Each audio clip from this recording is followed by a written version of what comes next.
तो ये Massey tractor 1035 DI टनर model है। और इसमें एक प्रॉब्लम आ गया है कि अभी थ्रेसरिंग का सीज़न चल रहा है, तो जब थ्रेसरिंग में चलाते हैं तो इसका इंजन RPM तो सेट करना होता है। इंजन RPM सेट कर देते हैं, उसके बाद इसका थ्रेसरिंग का काम शुरू करते हैं। तो प्रॉब्लम ये हो रहा है इसमें कि इसका थ्रेसर का रनिंग कम हो जाता है, यानी कि थ्रेसर का जो रनिंग होता है, स्पीड होता है, अगर ऐसे हम स्टार्ट करते हैं इंजन के साथ थ्रेसर को, तो बिना लोड के थ्रेसर का स्पीड भी बिल्कुल ठीक रहता है और इंजन का स्पीड भी तो ठीक ही रहता है। लेकिन जैसे ही थ्रेसर में गांठ को डालते हैं, फसल को डालते हैं काटने के लिए, तो जैसे ही थ्रेसर के ऊपर लोड आता है तो थ्रेसर का रनिंग स्लो हो जाता है, यानी कि स्पीड कम हो जाता है और इंजन का स्पीड बरकरार बना रहता है। यानी कि इंजन का जितना RPM सेट कर देते हैं इंजन RPM, उतना RPM परफेक्ट रहता है, यानी कि उसका इंजन RPM ड्रॉप नहीं हो रहा है, यानी कि इंजन का जो साउंड होता है या इंजन नहीं दबता है और थ्रेसर का स्पीड कम हो जाता है। और जब फ्री में चलाते हैं बिना लोड के थ्रेसर और इंजन, तो इंजन का RPM भी बिल्कुल स्पीड रहता है, ठीक मिलता है स्पीड, और थ्रेसर का स्पीड भी ठीक मिलता है। लेकिन जैसे ही गांठ को डालते हैं, फसल का गांठ को जैसे ही काटने के लिए डालते हैं थ्रेसर में, तो इंजन RPM तो परफेक्ट सेट है, तो उतना सेट रहता है तो ड्रॉप नहीं होता है। लेकिन इसका थ्रेसर का RPM, थ्रेसर का जो चक्कर है, थ्रेसर का स्पीड वो स्लो हो जाता है, कम हो जाता है, यानी कि धीरे धीरे घूमना शुरू हो जाता है जैसे ही लोड देते हैं उसी टाइम। तो इसी के लिए इसका हमें जॉब करना है। और दूसरा प्रॉब्लम है कि इसका क्लच पैडल बहुत हार्ड है, जैसा कि देख सकते हैं इसमें बहुत ज़्यादा जोर लगाना पड़ता है, ये बहुत ज़्यादा इसमें ताकत लगाना पड़ता है तब ये दबता है। और इसमें क्लच पैडल का सेटिंग भी ठीक है, क्योंकि अगर क्लच पैडल का जितना प्ले होना चाहिए, तो कभी कभी ये भी प्रॉब्लम हो जाता है कि इसका क्लच पैडल का प्लेइंग ख़त्म हो जाता है और उसके बाद इसका फिंगर रिलीज बेयरिंग में आकर टच हो जाता है, जिससे भी इसका क्लच स्लिपेज होना शुरू हो जाता है। लेकिन इसका क्लच पैडल भी ठीक है, बिल्कुल परफेक्ट, इसमें जितना प्लेइंग होना चाहिए उतना प्लेइंग है। इसके बाद भी इसका थ्रेसर का स्पीड कम हो रहा है लोड में, तो आज इसी का हमें जॉब करना है। तो इसके लिए हमें इसका क्लच पार्ट से अलग करना होगा और इसका क्लच का जॉब करना होगा। तो इसका क्लच जॉब करने के लिए हमें ये क्लच पार्ट से 2 पार्ट अलग करना होगा यहाँ से, और इसके सारे रॉन्ग बॉल और सारे इसके जो पाइप कनेक्शन, वायरिंग, जो भी सिस्टम है उसको डिस्कनेक्ट करना होगा, यानी कि खोलना होगा, अलग करना होगा। और उसके बाद से इसका PTO प्लेट का पोजीशन दिखाएंगे कि क्या पोजीशन है, क्योंकि इस तरह का जब प्रॉब्लम आता है कि इंजन का RPM जितना हमने सेट किया है उतना उसका परफेक्ट एकदम सेट है, बिल्कुल उसमें कोई RPM में ड्रॉपिंग नहीं हो रहा है, यानी कि इंजन नहीं दब रहा है और थ्रेसर का स्पीड कम हो जा रहा है लोड देने के बाद, तो इसका मतलब है कि इसका PTO प्लेट स्लिपेज हो रहा है। ऐसे ट्रैक्टर को चलने में, लोड में या कहीं जुताई में कोई प्रॉब्लम नहीं है, उसमें ठीक है, लेकिन बस ओनली केवल थ्रेसरिंग करते समय ये प्रॉब्लम आ रहा है। इसका कलर सिस्टम को हमने 2 पार्ट में कर लिया है अलग अलग, जैसा कि देख सकते हैं। और इसका प्रेशर प्लेट को भी डाउन कर लिया है, कलर सिस्टम प्रेशर प्लेट। तो इसके और भी जो पिन थे, लॉक थे, उसे हमने बाहर कर लिया है ताकि वीडियो में ज़्यादा समय न लें और वीडियो ज़्यादा लंबा ना हो। और ये असेंबल को हम एक करके बाहर करेंगे और दिखाएंगे कि इसमें क्या प्रॉब्लम है। इसका मुख्य रूप से PTO प्लेट को चेक करना था, तो एक एक करके हम डिसेंबलिंग करेंगे। और ये डायफ्राम स्प्रिंग,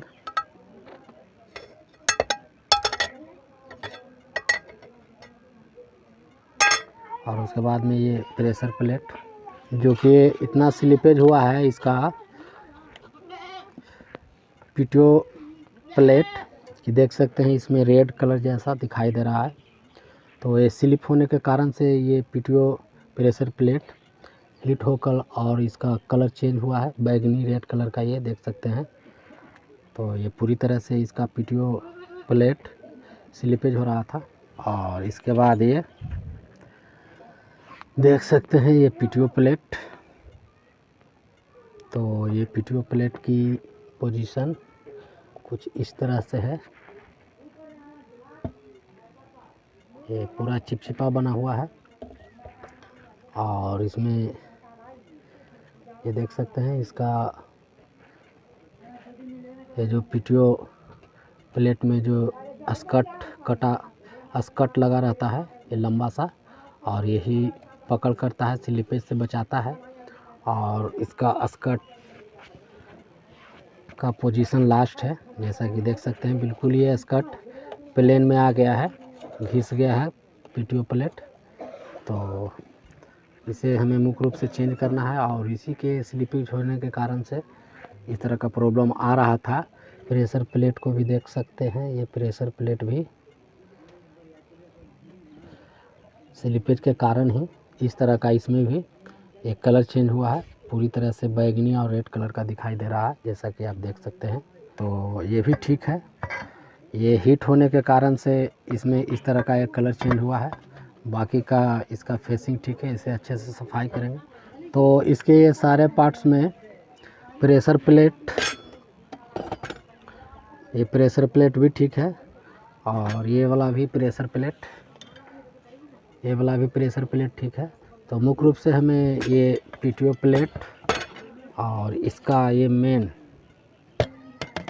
क्लच प्लेट, तो इसका भी लाइनिंग देख सकते हैं। इसमें भी इसका लाइनिंग भी समाप्त हो चुका है, बिल्कुल करीब करीब ये घिसने के कारण से ये लाइनिंग के फेस में आ चुका है प्लेट। तो इसे भी हमें चेंज करना है। तो मुख्य रूप से इसे मेन क्लच प्लेट को भी चेंज करेंगे और ये पीटीओ प्लेट को भी चेंज करेंगे। और ये सब सारे पार्ट्सों को हमें अच्छे से पहले बाशिंग करना होगा, सफाई करना होगा। और इसका ये डायफ्राम स्प्रिंग, ये भी ठीक है। तो जैसा कि देख सकते हैं, इसका मुख्य रूप से मेन पीटीओ प्लेट घिसा हुआ था और इसका मेन क्लच प्लेट भी घिसा हुआ था। तो ये हमने मार्केट से इसका ये मेसी कंपनी का ओरिजिनल पार्ट्स मंगवाया और इसका फिंगर बिल्कुल ठीक है, परफेक्ट है। तो हम इसी का फिंगर यूज कर लेंगे पुराना वाला और इसको सेट कर देंगे।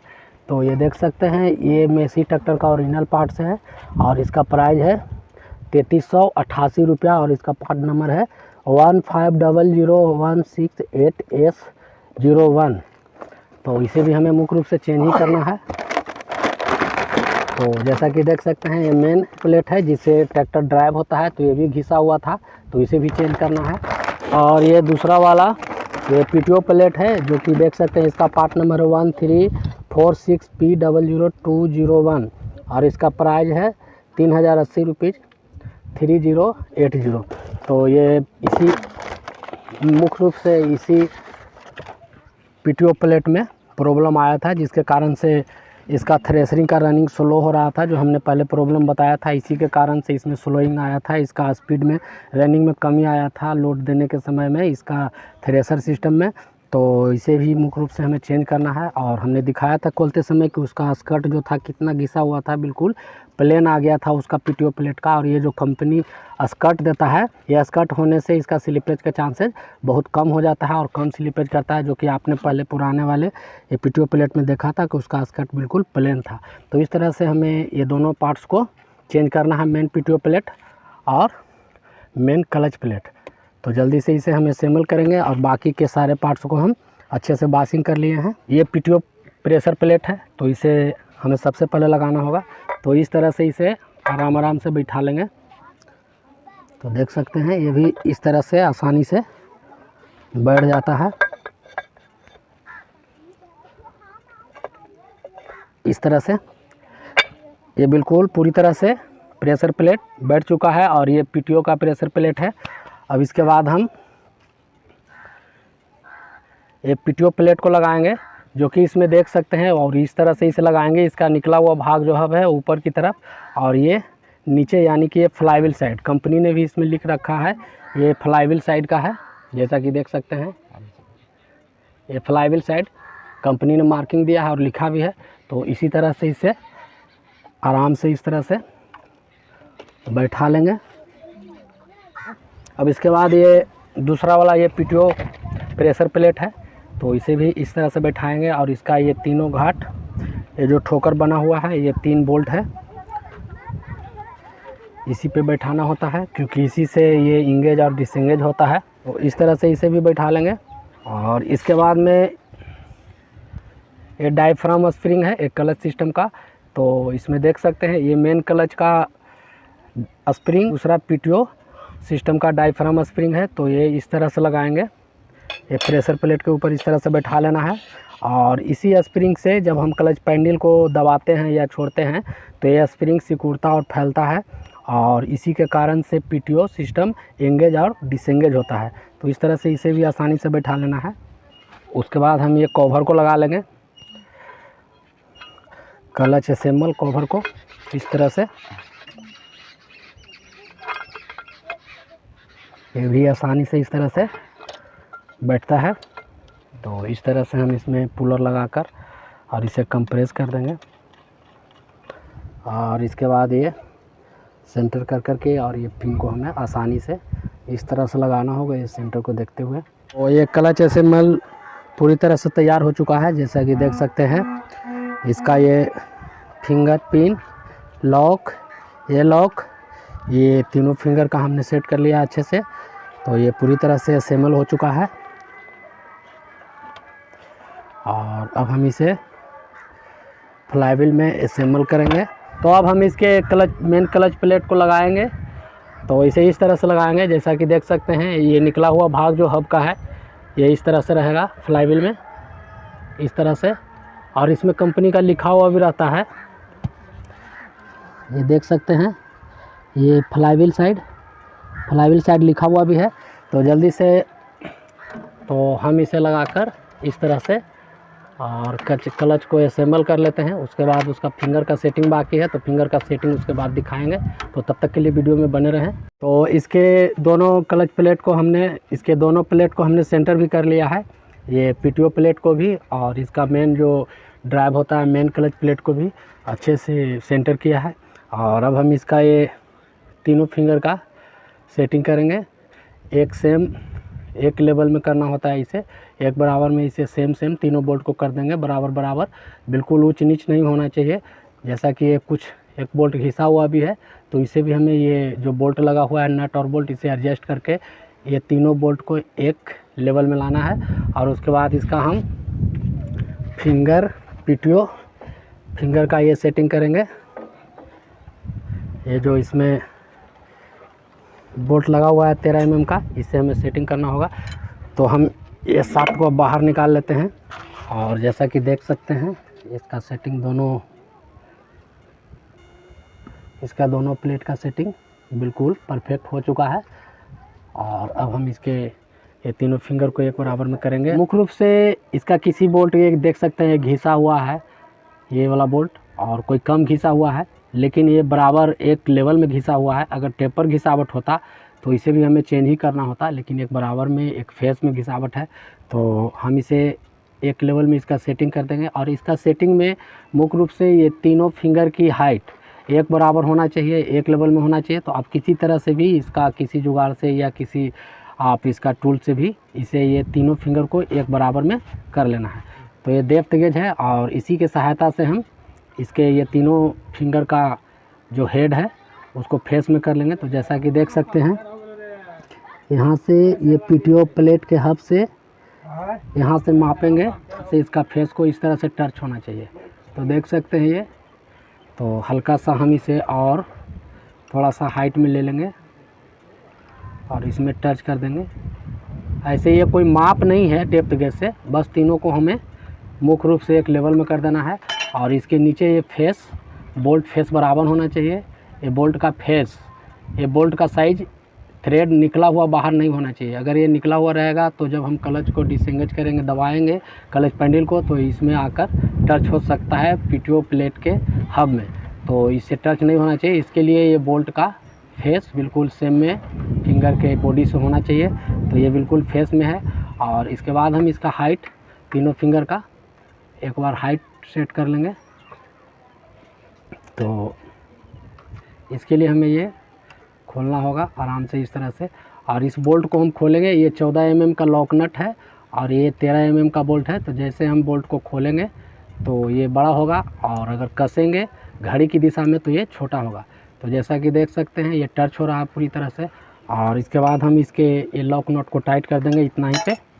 तो देख सकते हैं इसको इस तरह से हमें टाइट करना होता है। एक 14 mm और एक 13 mm का बोल्ट है। तो हम इसे पकड़कर दूसरे टूल से 13 mm के टूल से लॉक करके पकड़कर अब इसे 14 mm से लॉक नट को इसका टाइट कर लेंगे इस तरह से। तो ये देख सकते हैं ये फेस बिल्कुल ये डेप्थ गेज से टच हो रहा है। तो इस तरह से हम तीनों फिंगर को एक हाइट में सेट कर लेंगे पहले। तो ये अब दूसरा वाला फिंगर को भी इसी तरह से सेट करना होगा। तो इसका भी ये देख सकते हैं हाइट, ये हाइट देख सकते हैं कितना कम है, उसके बराबर जो भी हमने सेट किया। तो हमें इसे भी खोलना होगा, और जब हम इसे खोलेंगे तो इसका हाइट बढ़ेगा, और खोलकर ये डेप्थ गेज से इसे हम टच कर देंगे। एकदम हल्का सा इसमें टच होगा।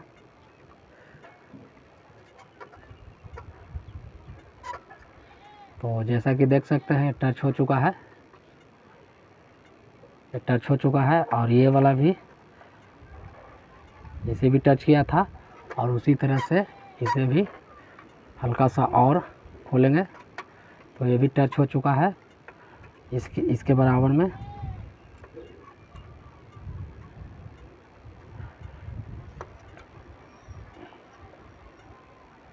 बिल्कुल परफेक्ट है, और ये भी बिल्कुल परफेक्ट है। अब तीसरा वाला को भी हम इसी तरह से सेट कर लेंगे, तीसरा नंबर फिंगर को। तो इसके पीटीओ हब पे रख कर देखें ये कितना डाउन है। तो ये ज़्यादा डाउन है, तो इसे भी हमें लूज करना होगा, खोलना होगा इस तरह से, और इसे खोलकर ये डेप्थ गेज के संपर्क में लाएंगे, यानी कि डेप्थ गेज से इसे टच में रखेंगे, इसलिए कि ताकि इसके तीनों फिंगर का लेवल एक हाइट पे होना चाहिए, बिल्कुल बराबर, ताकि जब हम क्लच पैडल को दबाते हैं तो उस समय तीनों फिंगर बराबर में दबे, और जिससे कि क्लच सही दिशा में डिसएंगेज और एंगेज हो सके। तो देख सकते हैं ये भी टच हो चुका है, और ये भी टच हमने पहले ही सेटिंग कर लिया था, और ये भी टच है, और ये भी पूरी तरह से टच हो चुका है। तो इसी तरह से अब हम इसके लॉक नट को टाइट कर लेंगे पूरी तरह से। तो 14 mm के स्पैनर रिंग से, और इसे हम उसी जगह में रोक कर रखेंगे, ताकि ये बोल्ट जो हमने सेटिंग किया इधर उधर न हो, कम ज़्यादा न हो, इधर उधर होकर ये कम ज़्यादा नहीं होना चाहिए।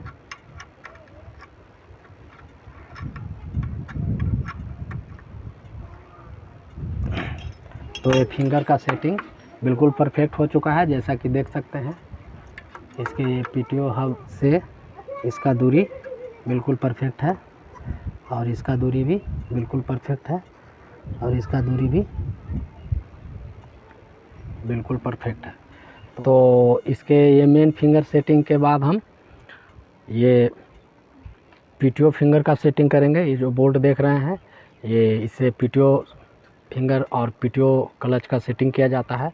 तो इसके लिए ये बोल्ट देख सकते हैं, इसमें ये पीटीओ प्रेशर प्लेट से टच है, बिल्कुल ये टच में है, और इसमें हमें गैपिंग देना होगा, क्लियरेंस देना होगा। तो इसके लिए हम इसमें कितना क्लियरेंस देते हैं, तो इसके लिए हम 0.50 मिलीमीटर, ये पीटीओ प्रेशर प्लेट और ये बोल्ट के बीच में 0.50 मिलीमीटर का क्लियरेंस होना चाहिए, यानी कि गैप होना चाहिए। और अभी ये देख सकते हैं कितना टच है। तो इसे हम 13 mm से इसका भी सेटिंग कर लेंगे। और ये हमारा है फिलर गेज की पत्ती, तो आप फिलर गेज की पत्ती से भी इसे सेट कर सकते हैं। तो ये देख सकते हैं इसमें 0.50 मिलीमीटर है ये पत्ती, और इसी से हम इसका क्लियरेंस सेट करेंगे। तो इसके लिए 13 mm के स्पिनर डायरिंच ओपन टूल से इसे खोलेंगे। तो इसके लिए हमें सबसे पहले इस तरह से ये बोल्ट को खोल लेंगे, और ये बोल्ट को लूज करने के बाद ये बोल्ट को कसेंगे घड़ी की सीधी दिशा में, और जैसे जैसे इस बोल्ट को हम कसेंगे ये छोटा होते जाएगा, और इसके प्रेशर प्लेट और ये बोल्ट के बीच में क्लियरेंस आता जाएगा। तो इसे हम इस तरह से कसेंगे, थोड़ा सा कंजक्शन जगह है जैसा कि देख रहे हैं। तो इसे हमें इस तरह से घड़ी की सीधी दिशा में टाइट करना है।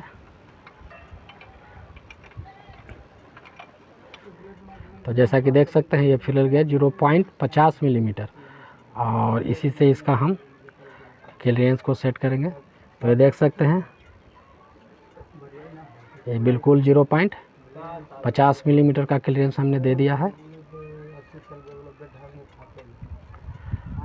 और इसके बाद हम इसके नट को टाइट कर देंगे, लॉक कर देंगे। और इसी तरह से दूसरा फिंगर को भी सेट करेंगे। और ये दूसरा वाला देख सकते हैं, इसमें जरा भी क्लियरेंस नहीं है, तो इसे भी हमें सेट करना होगा। तो इसके लिए हम ये बोल्ट को लूज करेंगे, इसके ये जाम नट को, और इसको हम कसेंगे ये बोल्ट को इस तरह से। और जैसे ही इसमें 0.50 मिलीमीटर का क्लियरेंस आ जाता है तो देख सकते हैं बिल्कुल परफेक्ट है। तो इसी जगह पे हम इसे लॉक कर देंगे नट को। तो इसके लिए हमें सावधानी से ये टूल्स से इस तरह से पकड़कर और इसका लॉक नट को हमें टाइट कर लेना है इस तरह से।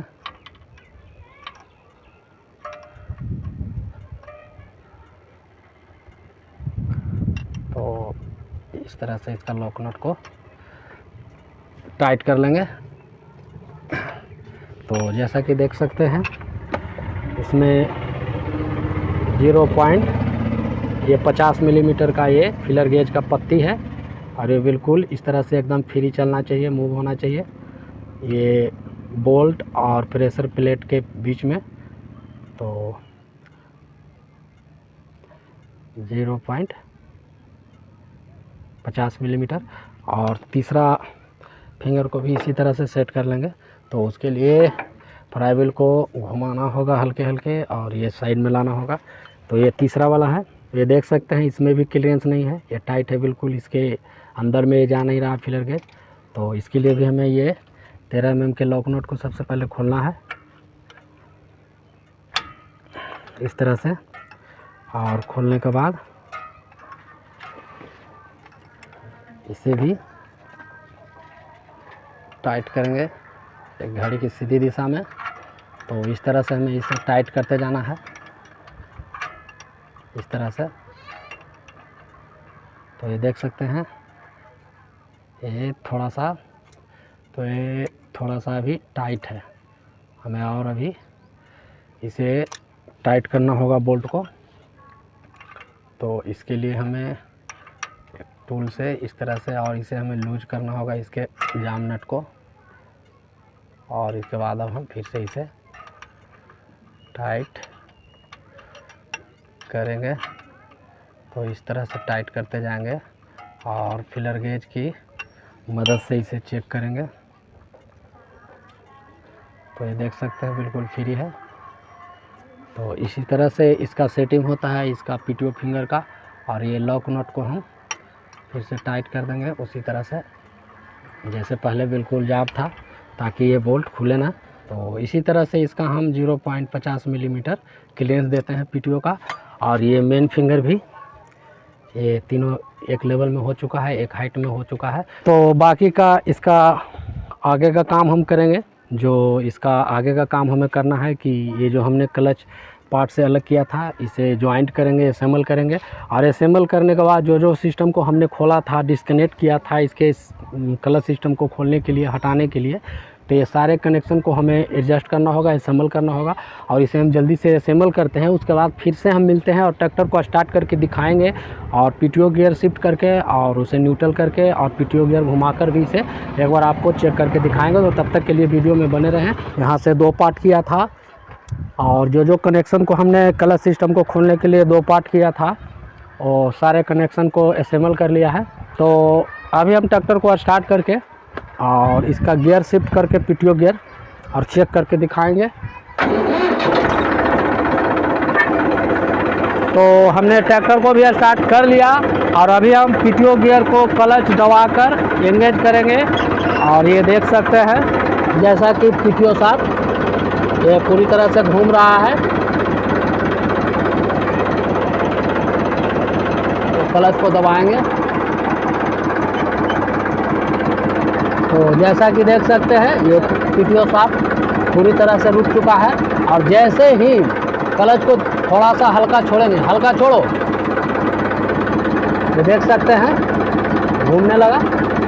और जैसे ही हल्का दबाओ तो देख सकते हैं ये रुक चुका है। यानी कि जैसे ही हम हल्का क्लच को दबाते हैं थोड़ी सी, तो ये पीटीओ शाफ्ट घूमना रुक जाता है, और जैसे ही हल्का थोड़ा सा छोड़ते हैं तो देखो ये घूमना शुरू हो जाता है हाफ क्लच के बाद।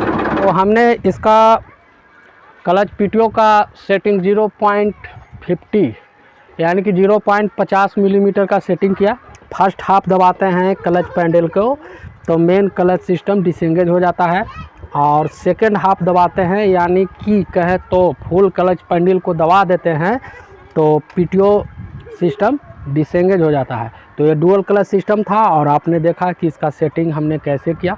तो इस तरह का ट्रैक्टर से संबंधित मैकेनिकल वीडियो देखने के लिए या ट्रैक्टर से संबंधित विशेष जानकारी के लिए अगर आप चैनल पर नए हैं या अभी तक आपने चैनल को सब्सक्राइब नहीं किया तो एक सब्सक्राइब, लाइक और शेयर ज़रूर करें, ताकि औरों किसान भाइयों को भी इसका नॉलेज और जानकारी मिले। तो बस आज इतना ही, मिलते हैं फिर से अगला किसी नेक्स्ट वीडियो में नेक्स्ट टॉपिक के साथ।